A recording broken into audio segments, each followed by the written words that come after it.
अस्सलाम वालेकुम। आप सब लोग कैसे हैं? उम्मीद है सब अच्छे होंगे। इस तरह के सेंटेंसेस हमें अक्सर बोलने पड़ जाते हैं, जैसे कि घर को जानबूझकर आग लगाई गई थी, मुजाहिरीन 2 बसों को आग लगा चुके थे, मुझे डर है कि आग लग जाएगी। तो इस तरह के सेंटेंसेस जिसके अंदर आग लगाना या आग लग जाना, इसके लिए हम क्या फ्रेजेस यूज़ करेंगे इस वीडियो में हम यही देखने वाले हैं। So let's begin.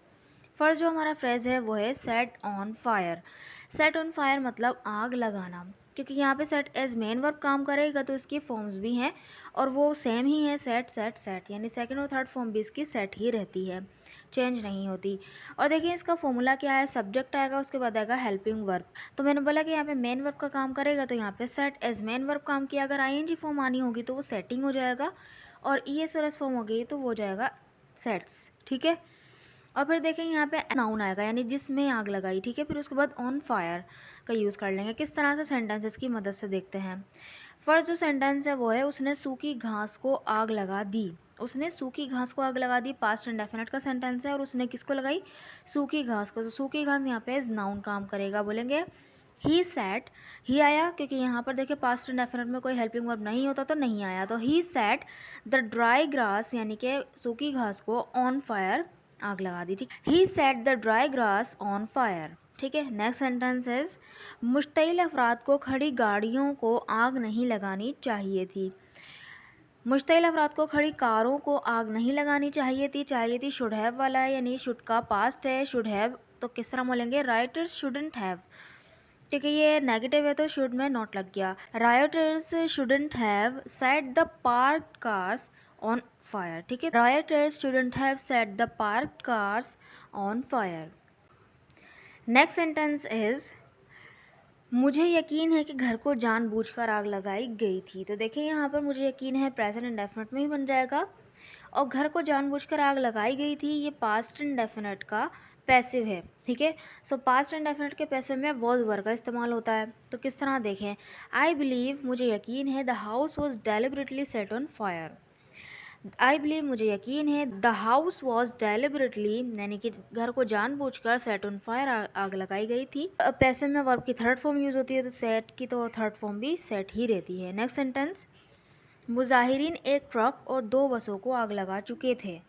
मुजाहिरीन एक ट्रक और 2 बसों को आग लगा चुके थे पास्ट परफेक्ट का टेंस है तो बनेगा protester had set a truck and 2 buses on fire. तो देखें क्या आया, प्रोटेस्टर्स मुजाहिरीन, हैड आ गया क्योंकि पास्ट इंडेफिनिट में इसका हेल्पिंग वर्ब हैड होता है। हैड के बाद वर्ब की थर्ड फॉर्म आती है, सेट की थर्ड फॉर्म भी सेट ही रहती है। सेट के बाद आया वो नाउन, यानी कि जिसमें आग लगाई, ट्रक और buses, a truck and 2 buses on fire. उसके बाद ऑन फायर आ गया तो आग लगाना हो गया। मुजाहिरीन एक ट्रक और 2 बसों को आग लगा चुके थे। Protesters had set a truck and 2 buses on fire. I hope कि आपको सेट ऑन फायर का यूज़ समझ में आ गया होगा। So this sentence is for you to translate. मैंने कागज़ को आग लगा दी। मैंने कागज़ को आग लगा दी। इस सेंटेंस को बनाकर ज़रूर कमेंट बॉक्स में लिखिएगा। हम नेक्स्ट फ्रेज की तरफ बढ़ते हैं, यानी आग लगना। तो आग लगने के लिए हम यूज़ करते हैं कैच फायर का।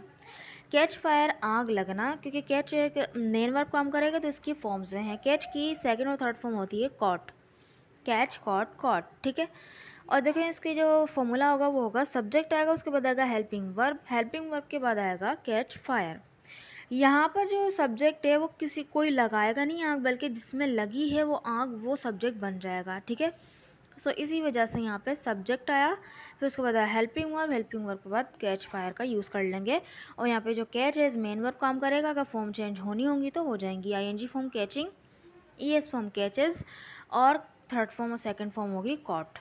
सो सेंटेंस इज उसकी कमीज़ में आग लगने वाली थी। तो पास्ट का अबाउट टू वाला सेंटेंस है, बनेगा किस तरह से, his shirt was about to catch fire.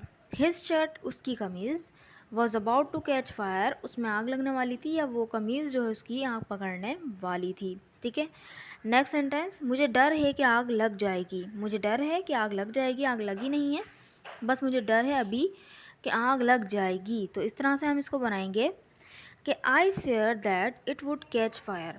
क्योंकि यहाँ पर आग लग जाएगी, यहाँ पे हम अंदाज़ा लगा रहे हैं, ये रियल नहीं है।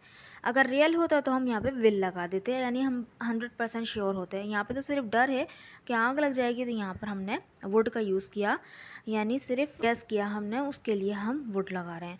सो आई फेयर, मुझे डर है, that it would catch fire, इसमें आग लग जाएगी, ये आग का पकड़ लेगी। ठीक है, नेक्स्ट सेंटेंस देखें। इमारत में आग लग गई और आग भड़क उठी। सो ये पास्ट एंड डेफिनेट के ही दोनों सेंटेंस बनेगा। द बिल्डिंग कॉट फायर, क्योंकि सेकंड फॉर्म यूज़ होती है तो यहाँ पे कैच की सेकंड फॉर्म कॉट यूज़ होगा। द बिल्डिंग कॉट फायर यानी आग लग गई बिल्डिंग में, and blessed up, blessed up means भड़क उठना, तो भड़क उठी। नेक्स्ट सेंटेंस इज उनके घर में आग लग गई जब वो दूर थे, यानी घर से जब दूर थे तो उनके घर में आग लग गई। पास्ट एंड डेफिनेट का सेंटेंस है तो बनेगा their house cot fire while they were away. Their house cot fire while they were away, यानी दो काम एक साथ हो रहे हैं ना, जब वो बाहर थे, जब उनके घर में आग लगी। सो यहाँ पर हमने इसलिए वाइल का यूज़ किया। Their house cot fire while they were away, उनके घर में आग लग गई जब वो दूर थे। आई होप कि आपको कैच फायर का यूज़ भी समझ में आ गया होगा। So this sentence is for you to translate. तैयारे में आग लगने पर पायलट बाहर निकल गया। तैयारे में आग लगने पर पायलट बाहर निकल गया, मतलब ये निकलता है कि जब तैयारे में आग लगी तो पायलट बाहर निकल गया। बाहर निकलने के लिए हम यूज़ करते हैं एजेक्ट, एजेक्ट। ठीक है, सब्जेक्ट का यूज़ कीजिएगा। इस सेंटेंस को बनाकर ज़रूर कमेंट बॉक्स में लिखिएगा, ताकि मुझे पता चले कि आपको वीडियो समझ में आई कि नहीं। अगर वीडियो अच्छी लगी है तो चैनल को ज़रूर सब्सक्राइब भी कर दीजिएगा और वीडियो को लाइक भी कर दीजिएगा। अगर हमारी spoken English sentence structure PDF book तक बाय नहीं की है तो इस नंबर पर मुझे व्हाट्सअप करके आप वो बाय कर सकते हैं। Thank you so much.